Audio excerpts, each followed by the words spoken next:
KSL Broadcast House. This is Sunday Edition with the Deseret News and KSL. Good morning. Welcome to Sunday Edition. I'm Dave McCann. Leave your personal life at home.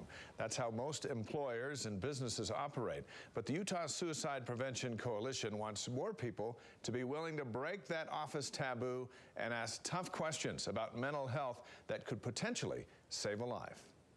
Take the stairs, take a walk, eat your greens. Lots of companies implement employee wellness programs. The brain is part of the body, too. And now more and more workplaces are realizing those programs should include wellness for the brain as well. If we promote mental health and give people benefits like employee assistance program support and so forth, that also contributes to overall productivity. The Utah Suicide Prevention Coalition recently hosted a summit to help employers address suicide and create a mentally healthy workplace. What can we do to identify people who are struggling and support them? And if there's a crisis, how do we respond in a way that's helpful? That can seem like a heavy burden for employers or coworkers. It's new and it's scary to address things that we don't know exactly what the role of employers might be in this work. Firearms, pills. But participants learn that simply being willing to ask a tough question like, "Are you thinking about suicide?" can go a long way towards saving a life. They're not there to be a counselor. They're not there to do a risk assessment or anything like that. They're merely a liaison, a link in the chain of survival for the other employees. The Air Force is proof that programs like these work. In the 90s, they implemented sustained strategies of suicide prevention. And what they found was a drastic reduction in suicide death rates, and also, at the same time, even though they weren't targeting it, decreases in homicide, accidental death, family violence. But once the Air Force stopped using the strategies, the rate of suicide shot back up. You know, maybe you don't believe that suicide has hit your company. I can tell you that it probably has. My employer was very supportive. Larry Eggett lost his son Blake to suicide. He received news of his death while at work. We need to be supportive of our employees, both those who may have issues and those who are affected by someone else's issues. Would you share that with us? Kim Gardner has dealt with mental health issues both as an employer and also as someone who has battled depression. When we're struggling, mental health is no different than physical health. A total of 555 Utahns died from suicide in 2014. About 3 out of 4 were working-age adults, and most were men. We're supposed to be the go-to people, right? We can do this. We can tough it out. So we've got to change that paradigm. And it's easier to reach out when you know people are willing to listen and willing to help. If you're interested in receiving suicide prevention training for your employees, you can contact the Utah Suicide Prevention Coalition. And remember, immediate help always available, just a phone call away. The Lifeline crisis number is 1-800-273-TALK. And joining me this morning, Kim Myers, the State Suicide Prevention Coordinator, and Kim Gardner from the National Alliance on Mental Illness. Thank you both for being here. Thank you. This was the first time this kind of conference has been held here. What did you learn?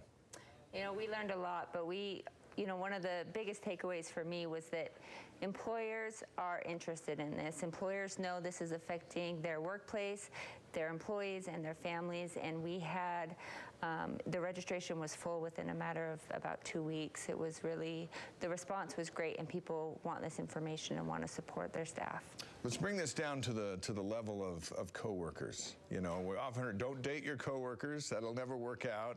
So we are hesitant to pry into their private lives. What are some ways we can do it that's effective where we might be able to save a life?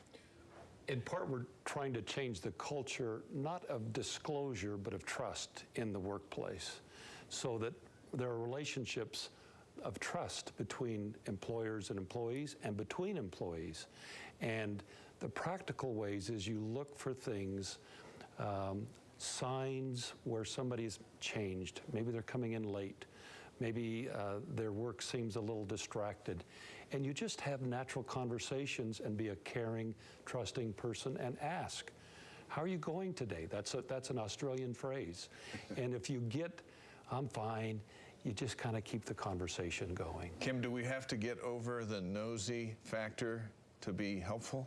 I think so. I mean, we spend more time with our coworkers than we do a lot of times with our families or our friends or, you know, our other people in our communities of choice. And so, you know, we're in each other's lives, like it or not. So let's make it worthwhile. Let's make it meaningful, and let's make those relationships ones that we can turn to for support in times of stress. All right, let's say I'm the coworker and I need my colleagues to ask me some questions. How do I get them to do that?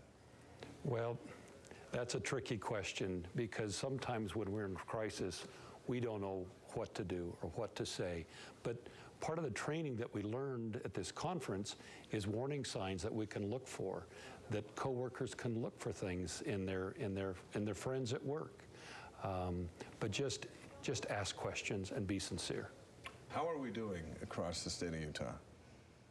You know, we have more concentrated, collaborative efforts for suicide prevention, for mental health, than we've ever had before. And we think that we're, making strides through those partnerships and those efforts.